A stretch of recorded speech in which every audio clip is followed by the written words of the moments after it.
So Yep. let's first start with that link that you sent me, which includes Jimmy Dore's tweet, Kyle's tweet, and then also Jackson Hinkle's tweet as well. Oh, okay. So it starts off with Kyle saying, having Moderna and Pfizer CEOs say a fourth shot is necessary undermines what little trusted institutions remain. Why should we take the word of the people who stand to profit the most with obvious conflicts of interest? Science must be independent of pharma greed, nationalize them. Yeah, So, I he's mean, like, I agree with Kyle's sentiments here. And yeah, I mean, who gives a fuck what the CEO of the company is saying about what is needed? It would be makes much more sense if it comes, people don't trust the government either, but that makes more sense if it comes from a public health figure and others. Then Jimmy Dore tweeted in response, it's now safe for guys like Kyle to finally have a critique of all this. Apparently, the fourth shot is when Kyle gets suspicious of big pharma motives. Weird he's so casual about being anti-vax and fomenting vaccine hesitancy. Guess he's going for right-wing clicks now. And finally, Jackson wrote, bro, you were calling Jimmy anti-vax and a conspiracy theorist a month ago for criticizing mandates, lockdowns, and other authoritarian COVID policies. You wouldn't understand the point he's making, even if it hit you straight in the face. So, I mean, listen, if Jimmy is like pissed off about this because of, if he thinks that the criticisms that Kyle has made of him are, unfair and all that, that is taken. Otherwise, when you learn and see new stuff and you reach different points and then you start criticizing something that before you didn't criticize to a certain extent because it was going differently, because it was beginning, that's all fair. So in one way, Jimmy Dore's criticism is really unfair. Secondly, because he has a dog in here and, and maybe Kyle said X, Y, and Z about him, then he wants to come out and he had a good opportunity to go out of him. But if you remove that context, then, Jimmy Dore's response is just doesn't make sense. But yeah, I don't know what you make of it if you have anything to say. yeah, I think it's a bit petty, but yeah, I mean, yeah, of course, Kyle is a bit more, um, he's a bit later to the game, it seems, Yeah. when it comes to that. But yeah, it seemed like such a, yeah, who cares, like thing.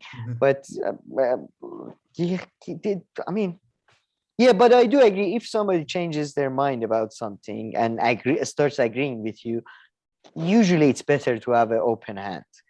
But I mean, in this case, though, there's too much bad blood between them. We Yeah. discussed the whole standing up, ghosting thing, and all that. So why Yeah. would you? But I don't understand the people who I'm not friends with anymore. I don't even like. I don't call them out of the blue. So what do you think?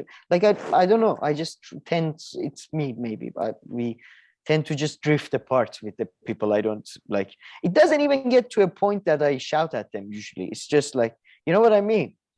Yeah. Like So, I don't continue a toxic relation. but I guess they're in the Yeah. same market and space and everything. So in that sense, it's like coming Yeah. after a competitor or Do you? I don't remember though. Do you? Did you ever watch Kyle? Did he smear or say Jimmy Dore was like vaccine anti-vax or anything like that? Did he smear him or anything like? Do you know? I no, didn't I watch don't him know at the exactly time. because no, I don't watch Maybe he I don't did. I watch don't too know. much. And you can have very good you can have legitimate criticisms of the vaccines and the policies and all this. And then you Yeah, can have absolutely nut job ones, which then make you, yes, a conspiracy theorist or anti-vax. But I also think it's absolutely unfair unfounded to conspiracy. call, yeah, but it's absolutely unfair to call anybody who like asks any kind of questions about the vaccines or the policies to be anti-vax. It's just dogmatic behavior from, from both sides. Okay, may if Kyle had in past said that, if he had smeared him or something, I think then this tweet makes sense. But Yeah. I haven't followed his stuff too much. So Yeah. So that's that. Now let's move on to some um the other ones that I sent you, so we can just start with the first one. Did I send them to you? yeah, I think so. Yeah. The first one you sent me is Dave Rubin. Why can't I see them here? Oh, oops, sorry. Yeah, they're all bunched in together. Okay, yeah. Dave Rubin. So this is why I said we had something about Bob Oh, Saget. I'm at a complete loss over my friend Bob Saget. He was gentle, he was kind, and he was beyond funny. is I mean, that true? If that. please, some of the viewers, I know there is like 5 of you, but please confirm or deny. If they were friends, if that's true, I'm very disappointed. Genuinely goddamn disappointed. I Like, don't know this what is sad. or maybe he just went on. Yeah, maybe saw Dave Yeah, Rubin in maybe they passing, and he met was at a like nice party. to him. Yeah, Yeah, exactly. I think that's what. man, that's all Because you this need. parasite. Yeah, to pass Mm. away and then have David Rubin fucking tweet about you. Oh God.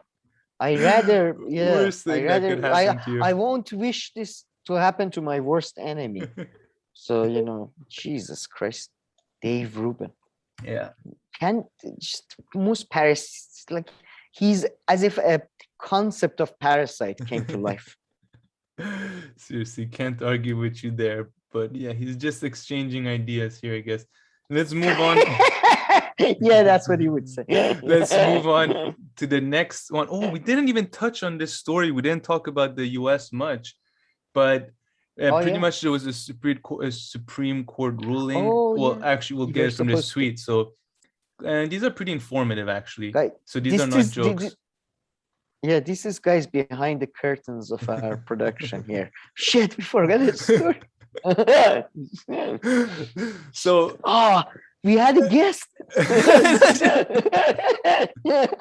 Forgot to call them. Okay, so Glenn wrote, nothing in today's 6-3 Supreme Court ruling stops Congress from imposing a vaccine mandate for large employers. Congress is free to do so. The ruling is that since Congress did not, Biden/the Department of Labor don't have authority over OSHA to unilaterally impose one. So impose a mandate on big companies.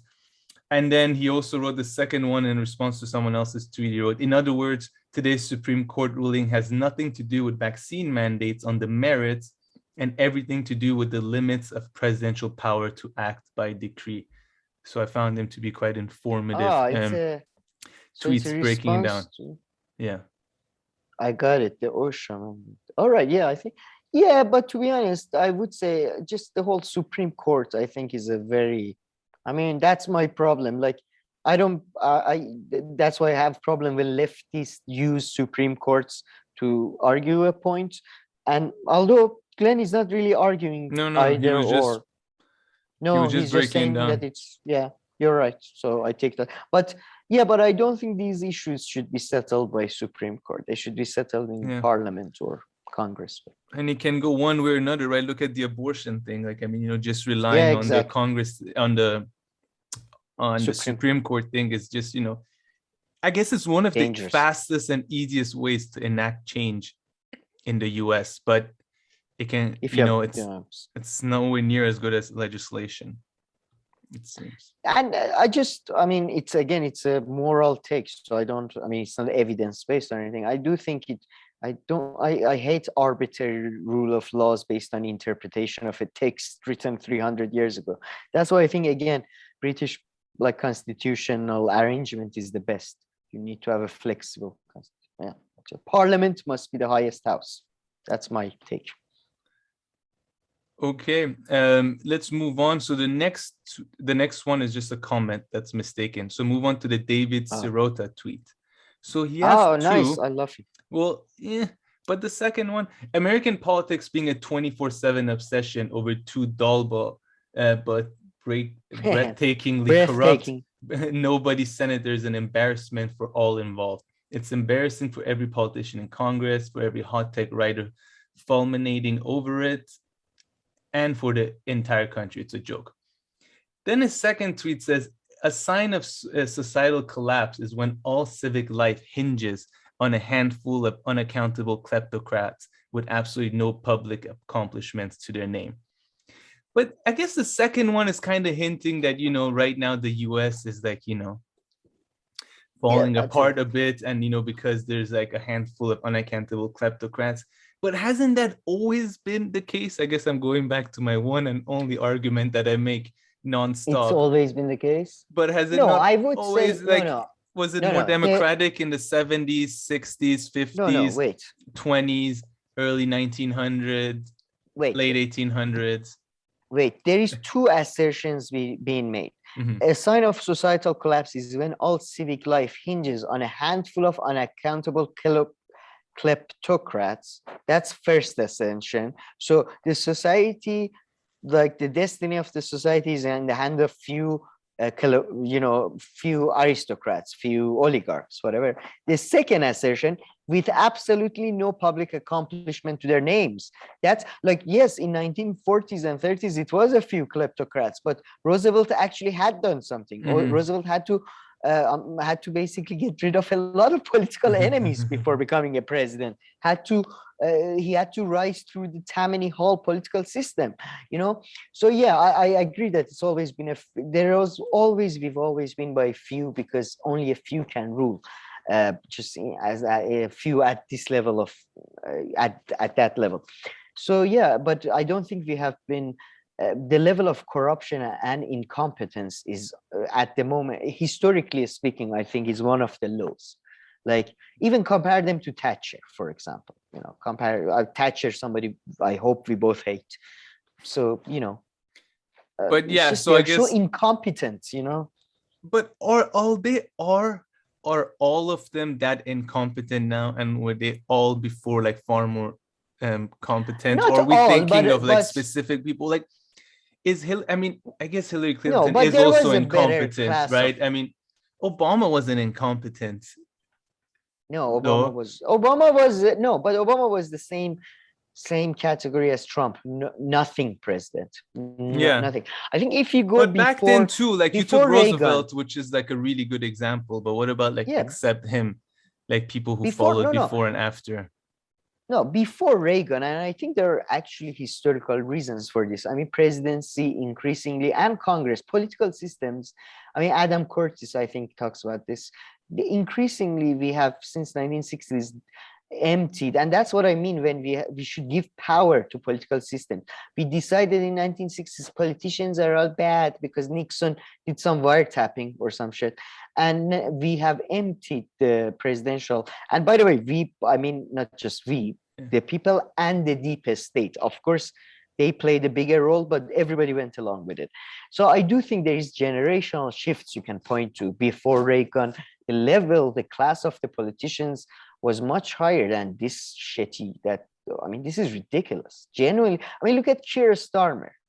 I hate Tony Blair, but I mean, like, there is a clear degeneration there. You know, there is No, fair clear enough there. degeneration. I Fair mean, enough there. maybe I No, am no. being. I think it's cyclical. By the way, we're gonna get back some useful people, but I don't think it's either the linear to the best or linear to degeneration. But